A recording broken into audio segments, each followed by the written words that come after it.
Hello my friend, Fred Bergeron from Inaxsys. I hope you're having a wonderful day.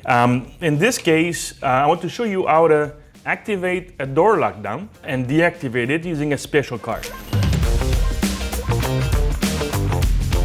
Basically, the door lockdown, what it is let's say you have, I think the best example is, let's say a college or a university, right? And now there's an emergency situation where you want to prevent students or employees to go back inside the building, but you want them to be able to leave, right? Assuming you have some exit stations or request to exit devices, or even maybe card readers to exit. So the goal here in this scenario will be with a special card. Let's say I'm a security guard at University ABC. I go badge the card on any reader or a reader that is designed for that, and then the door schedules will shut down or cancel, the doors will relock, but the exit devices will still allow users to leave and go to a security place, okay?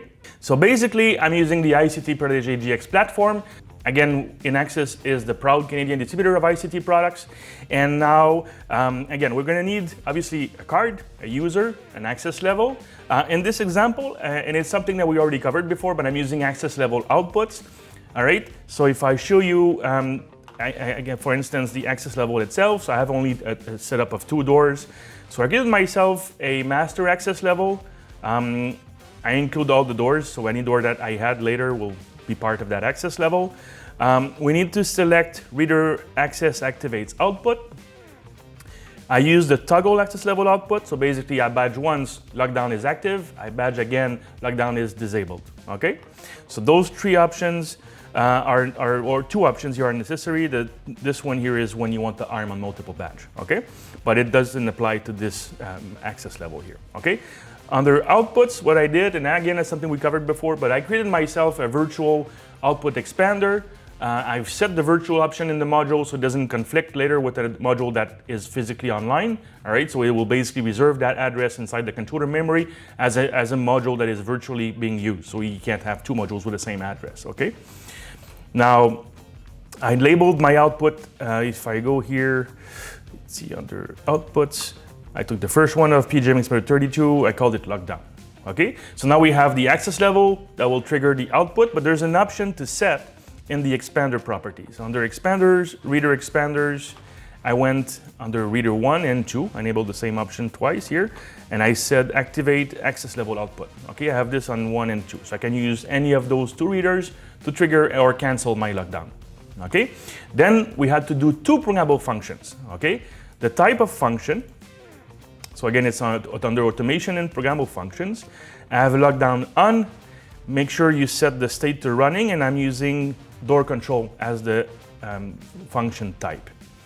Under door control, I used option 2, so it's follow post on. So basically, when the output goes from off to on, we activate the lockdown, okay? And we use the allow exit lockdown mode, okay? So again, it will cancel the entry reader for regular users. It will allow them to leave. I'm using the lockdown output, and I created a door group with the 2 doors here called lockdown door group, okay?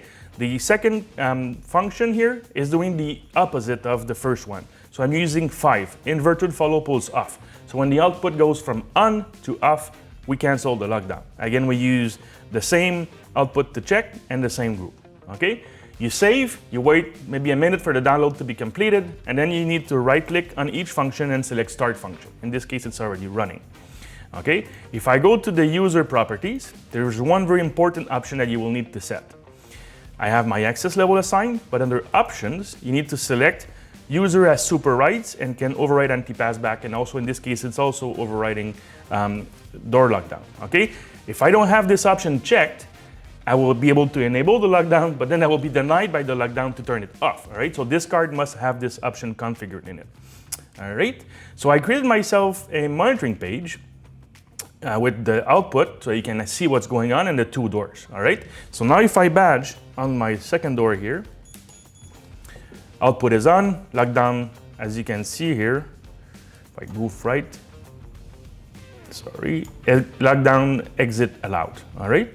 If I badge on this reader or the other one, output goes off, the door is unlocked by user, but then it will be locked with a normal status, okay? So this is basically how you can enable lockdown with a card. It could have been an output on a floor plan It could have been an input, like a switch under a security guard's desk, for instance. The input will trigger or disable the virtual output that is triggering the functions. But I like the ability of having a special card just for that. It's very quick and effective. You're anywhere in the building. If there's a reader program to activate this output, you just badge once and then the whole campus can be on lockdown. Because you can also do this across multiple controllers, right? So again, this was how to create a lockdown scenario using a card to activate and deactivate it. This is the Protege GX platform. Don't forget, we have tons of video tutorials and promo videos on our channel. Okay, so you can use this to learn about us. And like I said, we have hundreds of them. Okay, so there's a lot of important information for you there. You can learn about the product before installing. Again, my name is Fred Bergeron from Inaxsys. If you need anything regarding our video products or ICT products, you can contact our sales team or support team. Thanks for watching, and we'll see you soon.